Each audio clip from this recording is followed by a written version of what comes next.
The purpose of this record is to show you how to use your imagination to achieve your every desire. Most men are totally unaware of the creative power of imagination and invariably bow before the dictates of facts and accept life on the basis of the world without. But when you discover this creative power within yourself, you will boldly assert the supremacy of imagination and put all things in subjection to it. When the man speaks of God in man, he is totally unaware that this power called God in man is man's imagination. This is the creative power in man.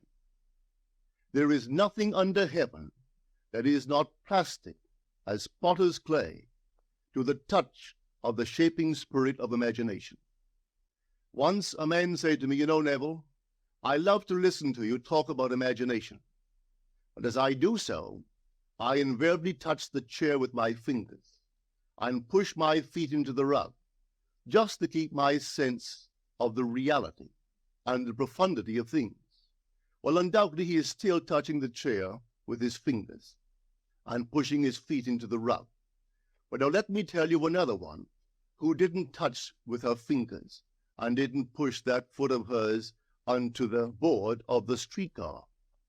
It's the story of a young girl, just turned 17. It was Christmas Eve, and she is sad of heart. For that year, she had lost her father in an accident, and she's returning home to what seemed to be an empty house. She was untrained to do anything, so got herself a job as a waitress. This night is quite late, Christmas Eve. It's raining. The car is full of laughing boys and girls home for their Christmas vacation. And she couldn't conceal the tears. Luckily for her, as I said, it was raining, though she stuck her face into the heavens to mingle her tears with the rain. And then, holding the rail of the streetcar, this is what she did. She said, "This is not rain, but this is spray from the ocean. And this is not the salt of tears that I taste, but this is the salt of the sea in the wind. And this is not San Diego. This is a ship, and I'm coming into the Bay of Samoa." And there she felt the reality of all that she had imagined. Then came the end of the journey, and all were out. 10 days later, this girl received a letter from a firm in Chicago saying that her aunt, several years before, when she sailed for Europe, deposited with them $3,000 with instructions that if she did not return to America, this money should be paid to her niece. They had just received information of the aunt's death and were now acting upon her instructions. 1 month later, this girl sailed for Samoa. As she came into the bay, it was late that night, and there was salt of the sea in the wind. It wasn't raining, but there was spray in the air, and she actually felt what she felt 1 month before, only this time she had realized her objective. Now, this whole record is technique. I want to show you today how to put your wonderful imagination right into the feeling of your wish fulfilled, and let it remain there and fall asleep in that state. And I promise you from my own experience, you will realize the state in which you sleep if you could actually feel yourself right into the situation of your fulfilled desire and continue therein until you fall asleep. As you feel yourself right into it, remain in it until you give it all the tones of reality, until you give it all the sensory vividness of reality. As you do it, in that state, quietly fall into sleep. And in a way you will never know, you could never consciously devise the means that will be employed, you will find yourself moving across a series of events leading you towards the objective realization of this state. Now, here is a practical technique. The first thing you do, you must know exactly what you want in this world. when you know exactly what you want, make as lifelike a representation as possible of what you would see and what you would touch and what you would do and physically moving in such a state. For example, suppose I wanted a home, but I had no money, but I still know what I want. Without taking anything into consideration, I would make as lifelike a representation of the home that I would like, with all the things in it that I would want. And then, this night, as I would go to bed, I would, in a drowsy, sleepy state, the state that borders upon sleep, I would imagine that I am actually in such a house, that were I to step off the bed, I would step upon the floor of that house. Were I to leave this room, I would enter the room that is adjacent to my imagined room in that house. And while I am touching the furniture and feeling it to be solidly real, and while I am moving from one room to the other in my imaginary house, I would go sound asleep in that state. And I know that in a way I could not consciously devise, I would realize my house. I have seen it work time and time again. If I wanted promotion in my business, I would ask myself what additional responsibilities would be mine were I to be given this great promotion. What would I do? What would I say? What would I see? How would I act? And then in my imagination, I would begin to see and touch and do and act as I would outwardly see and touch and act were I in that position. If I now desired the mate of my life, were I now in search of some wonderful girl or some wonderful man, what would I actually find myself doing that would imply that I have found my state? For instance, suppose now I was a lady. One thing I would definitely do, I would wear a wedding ring. I would take my imaginary hand and I would feel the ring that I would imagine to be there. And I would keep on feeling it until it seemed to me to be solidly real. I would give it all the sensory vividness I am capable of giving anything. And while I am feeling my imaginary ring, which implies I am married, I would sleep. This story is told us in the Song of Songs, or the Song of Solomon. It is said, "At night on my bed, I sought him whom my soul loveth. I found him whom my soul loveth, and I would not let him go until I brought him into my mother's house, right into the chamber of her that conceived me." If I would take that beautiful poem and put it into modern English, into practical language, it would be this: while sitting in my chair, I would feel myself right into the situation of my fulfilled desire. And having felt myself into that state, I would not let it go. I would keep that mood alive, and in that mood I would sleep. That is, taking it right into my mother's chamber, into the chamber of her that conceived me. You know, people are totally unaware of this fantastic power of the imagination. But when man begins to discover this power within him, he never plays the part that he formerly played. He doesn't turn back and become just the reflective life. From here on in, he is the affecter of life. The secret of it is to center your imagination in the feeling of the wish fulfilled and remain therein. For in our capacity to live in the feeling of the wish fulfilled lies our capacity to live the more abundant life. Most of us are afraid to imagine ourselves as important and noble individuals, secure in our contribution to the world, just because at the very moment that we start our assumption, reason and our senses deny the truth of our assumption. We seem to be in the grip of an unconscious urge, which makes us cling desperately to the world of familiar things and resist all that threatens to tear us away from our familiar and seemingly safe moorings. But I appeal to you to try it.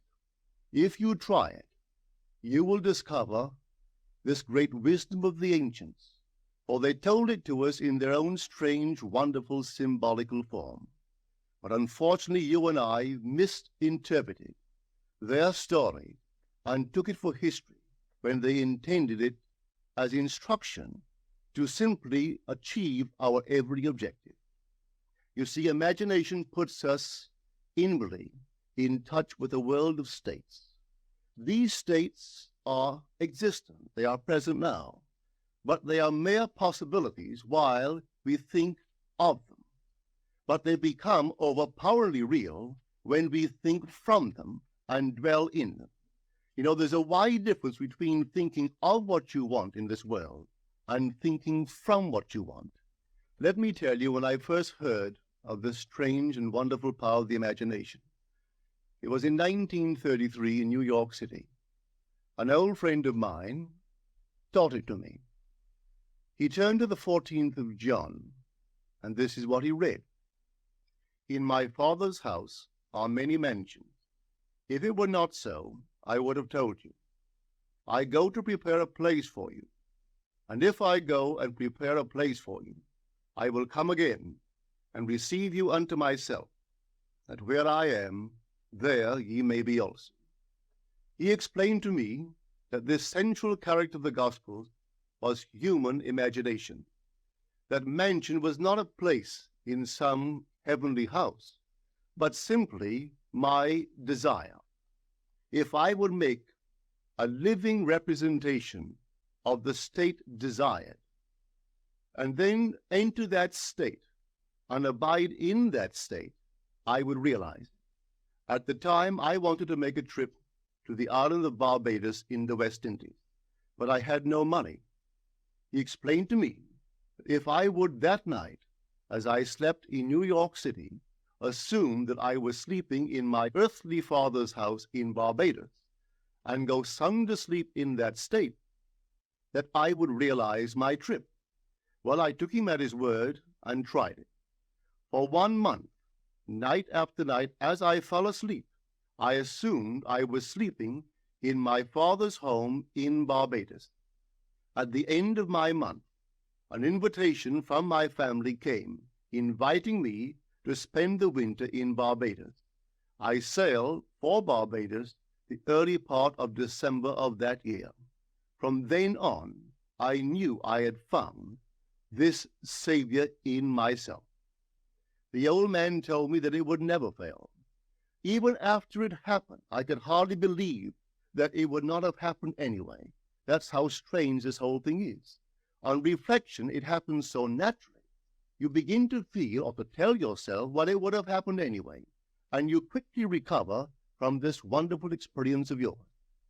It never failed me if I would give the mood, the imagined mood, sensory vividness.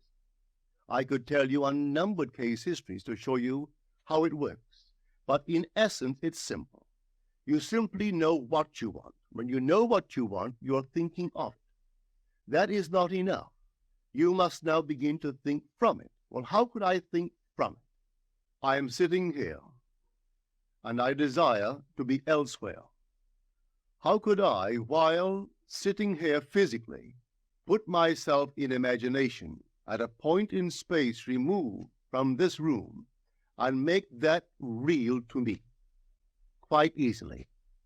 My imagination puts me in touch inwardly with that state. I imagine that I am actually where I desire to be. Now, can I tell that I am there? There is only one way to prove that I am there.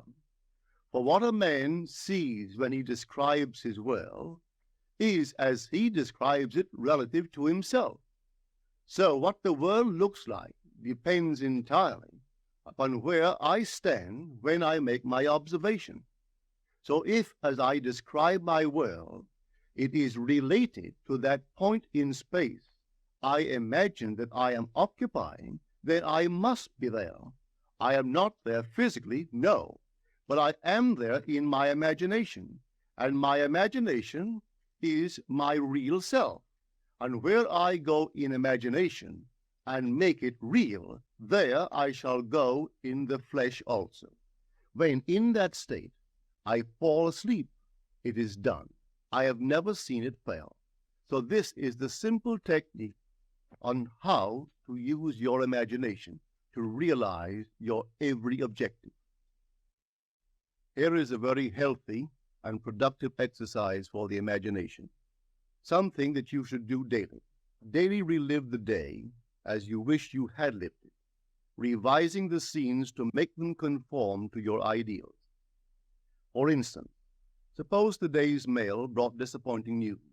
Revise the letter. Mentally rewrite it and make it conform to the news you wish you had received. Or suppose you didn't get the letter you wish you had received. Write yourself the letter and imagine that you received such a letter. Let me tell you a story that took place in New York not very long ago. In my audience sat this lady who had heard me numberless times. I was telling the story of revision. A man not knowing the power of imagination, he goes to sleep at the end of his day, tired and exhausted, accepting as final all the events of the day. And I was trying to show that man should, at that moment, before he sleeps, he should rewrite the entire day and make it conform to the day he wished he had experienced. Here is the way a lady wisely used this law of revision. It appears that 2 years ago, she was ordered out of her daughter-in-law's home. For 2 years, there was no correspondence. She had sent her grandson at least 24 presents in that interval, but not one was ever acknowledged. Having heard the story of revision, this is what she did. As she retired at night, she mentally constructed 2 letters. One she imagined coming from her grandson, and the other from her daughter-in-law. In these letters they expressed deep affection for, and wondered why she had not called to see them. This she did for 7 consecutive nights, holding in her imaginary hand the letter she imagined she had received, and reading these letters over and over until it aroused within her the satisfaction of having heard. Then she slept. On the 8th day, she received a letter from her daughter-in-law. On the inside, there were 2 letters, one from her grandson and one from the daughter-in-law.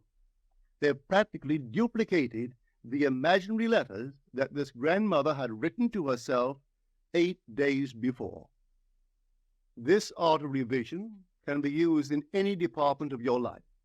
Take the matter of health. Suppose you were ill. Bring before your mind's eye the image of a friend. Put upon that face an expression which implies that he or she sees in you that which you want the whole world to see. Just imagine he is saying to you that he has never seen you look better, and you reply, I have never felt better. Suppose your foot was injured. Then do this. Construct mentally a drama which implies that you are walking, that you're doing all the things that you would do if the foot was normal, and do it over and over and over until it takes on the tones of reality. Whenever you do in your imagination that which you would like to do in the outer world, that you will do in the outer world. The one requisite is to arouse your attention in a way and to such intensity that you become wholly absorbed in the revised action.